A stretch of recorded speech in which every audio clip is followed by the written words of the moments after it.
Wait lang.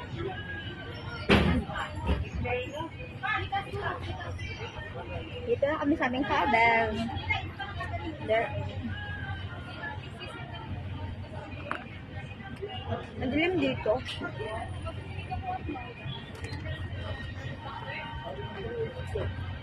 Ayun tayo.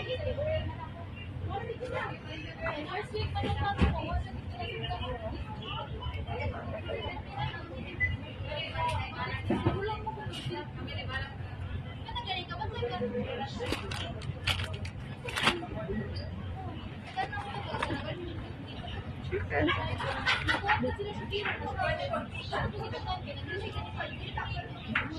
Makain na yun sa bilang.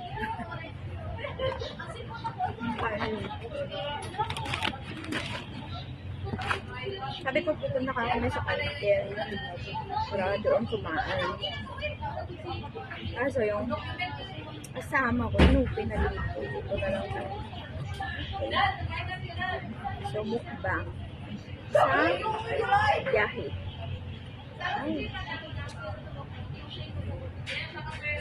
Sa mahabang biyahe. Bukas pa kami dadaong sa Cagayan. Ito yung gusto ko din sa biyahe. Adventure. And bukas, pagdating namin Cagayan, sakay naman kami ng bus another 8 hours. Maximum 8 hours. Yung biyara naman. Umibra makarti kami sa amin bukas, no? Mga 4 or 3 p.m. Sa Cagayan, doon, baka dumang barko ng mga 6 to 7 a.m.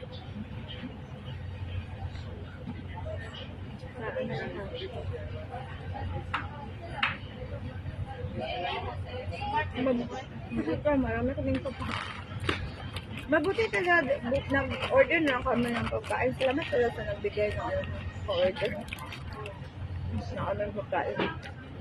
Kasi kung dating naman sa pier, baya ko sana doon na bumili. Sobrang daming passenger as in punuan, halos hindi ka makagalaw. Talaga. Tagal nga namin nakatayo bago na bakante yung upuan para sa waiting area.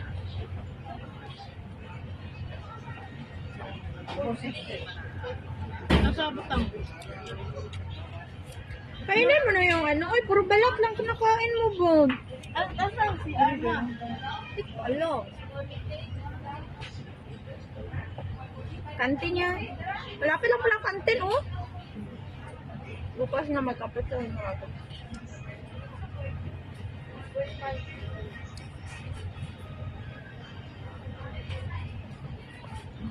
I go somewhere else. I go. Pero bukas, hindi na kami breakfast sa Cagayan. Diretso na kami, sakay na kami agad ng bus. Mabuta na yung first day. Ako bihak ako God. Quiet, kumakain ako. Ha? Ili pa. Sarap ka. Nagbablog ako. Dapat na kayo. Ikaw patid kayo.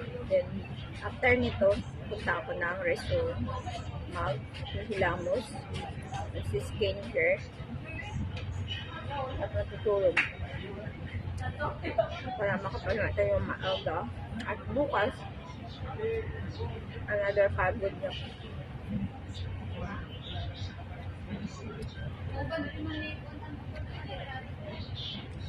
Sarap. In fairness, ngayon pala, nagustuhan yung top nyo yung chicken na McDonald's. Pero sim na din sila ng Jollibee ng taste. Kaso lang, nagustuhan ko ng McDonald's, malalaki yung chicken. Malaki ng chicken. Yung sa kasi, parang habang tumatagal, lumiliit. Yung sa kabila. Yun, sayang orderin ko kanina kasi sabi ko, nakita ko dito. Dito, McDo, hindi naman tayo sponsor. Na mas less siya, mas mura siya, tapos madami na. Kaya, ito yung in-order ko. And surprisingly, Ang laki ng mga chicken.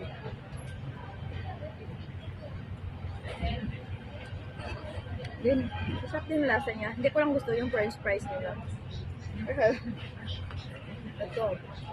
Ito, sa bucket niya is, meron siyang 6 pieces na jumbo slice na chicken.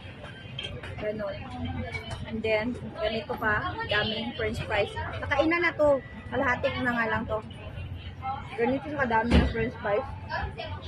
And then with drinks and rice na. Kaya yung rice namin, no? Kumakain ako ng rice. Ayan. Okay nila. Makain ako ng rice.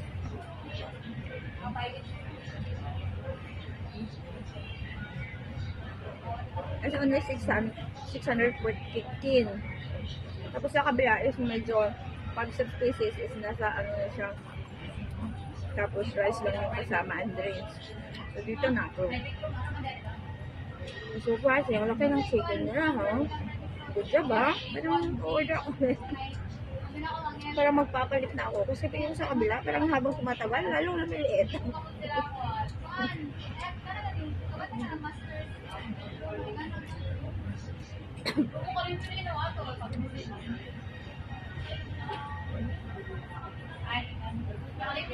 So din sa paborito ko mag-long travel. Ganito. Pagkain. Pagkain. Sarap kumain. Pagdating namin kanina pagkaupo namin, bumili ka agad ng sioma yung ano ko. Diyan. Sioma sa akin. Hindi nagkapi ako kasi parang na-bored. Na-bored ako kasi medyo matagal pa. Medyo maaga kami ng check-in. Kasi medyo malayo nga kami sa ano, din traffic pag ano na din, hapon. Hindi na ako magre-rice. Ngayon makakain ng rice namin.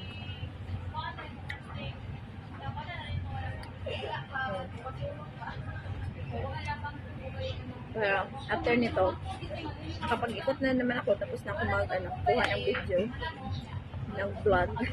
Yung vlogger yan.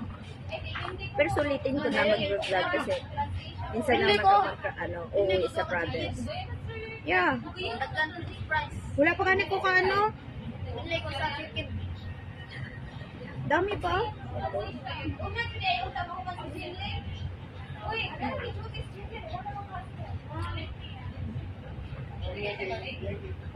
Tutulog na ako mamaya.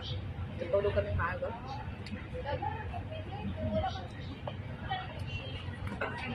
Sarap.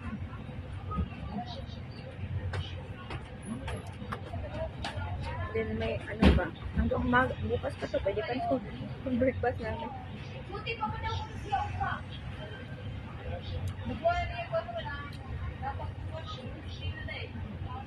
Isang preferred ako kanina ng summer. So gusto ko kumain ng donut. Kasi ang sakit, hindi ako nakapasok doon sa ano.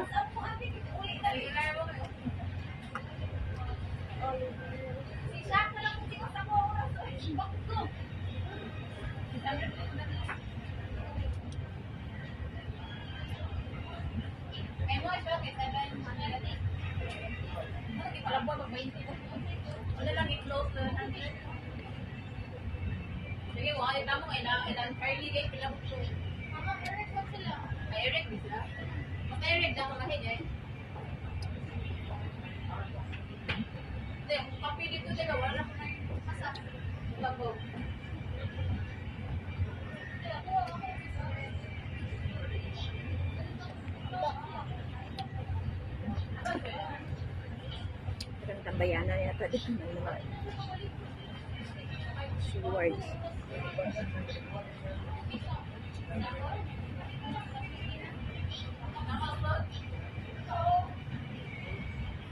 Okay, 8 sakto.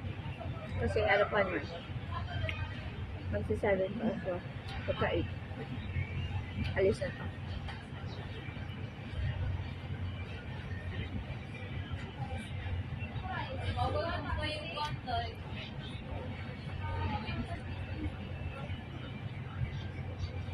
So, good thing. Nakaka kami ng ano.